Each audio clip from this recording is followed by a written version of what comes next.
पंढरपूर नगरपालिका हद्दीमध्ये कराड नाक्यापासून 2 मिनिटांच्या अंतरावर श्रीमंत सुधाकर पंत परिचारक चौक नजीक सर्व सुविधांनी युक्त राहण्यासाठी अतिउत्तम असे सुंदर प्लॉट शुभम कॅपिटल प्रस्तुत सागर डेव्हलपर्सच्या माध्यमातून आम्ही घेऊन आलो आहोत शिवम नगर फेज 1 1.5 गुंठ्याच्या पुढे प्लॉट उपलब्ध संपूर्ण प्लॉटिंगला तारेचे कंपाऊंड प्रशस्त 30 फूट रुंदीचे रस्ते स्ट्रीट लाईटची सोय प्लांटेशन बाकडे प्लॉट डिमार्केशन। चला तर मग त्वरित बुक करा आपल्या हक्काचा प्लॉट। संपर्क कराड रोड पंतनगर शेजारी पंढरपूर। Mobile number 9763 037 257 8788 1517 39 84 82 91 99 99।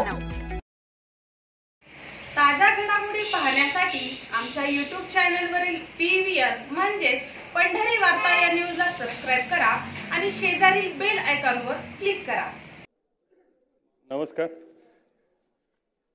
मी अभिजित पाटील माढा साहेब। माझ्या मतदारसंघात माढा तालुक्यामध्ये उजनी धरण हे महाराष्ट्रातलं सगळ्यात मोठं 123 TMCचं धरण आहे।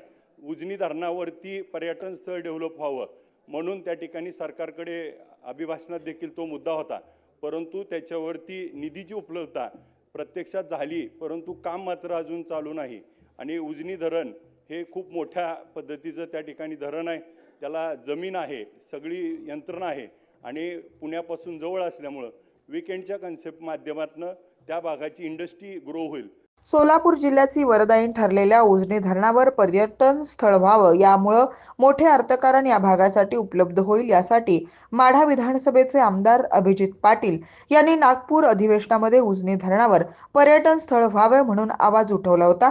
त्यावर तातडीनं उजनी धरण भीमानगर येथे उजनी धरणाचे अधिकारी व आमदार अभिजित पाटील व आमदार नारायणआबा पाटील यांच्या प्रमुख उपस्थितीमध्ये बैठक पार पडली आहे। त्यावेळी आमदार अभिजित पाटील यांनी उजनी धरणाचीही आवर्जून पाहणी केली।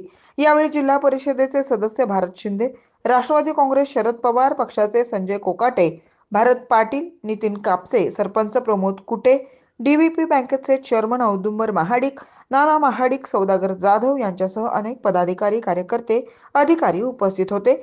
यावेळी उजनी धरणावरील पाणी सोडण्याचं नियोजन जाणून घेत धरणाचीही पाहणी केली आहे।